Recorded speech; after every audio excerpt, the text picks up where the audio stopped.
Krishna hello' মাই dear friend, এয়া মাছ দুটা ৰাখিছোঁ 100 টকা দি পেলাই।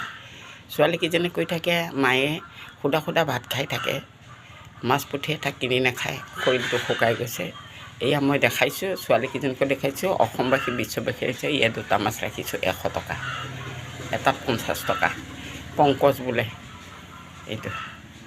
আগতে আমি এইবোৰ সৰু সৰু আছিলে শিঙৰা মাছ বুলি কওঁ, কিন্তু এতিয়া ডাঙৰ জাতটো যে এনেকৈ পংকজ বোলে এই পংকজ মাছ। চাওক 100 টকাৰ মাছ।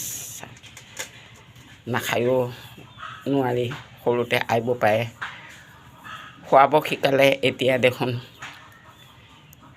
খাবলৈ এৰিম বুলি ক'লেও নোৱাৰা হৈছোঁ। কি হ'ব, ঈশ্বৰৰ ইচ্ছা।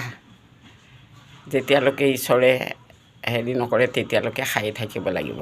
কৃষ্ণ, ভুল নুবুজিব, লাইক আৰু শ্বেয়াৰ কৰিব। কৃষ্ণ, আপোনালোকেও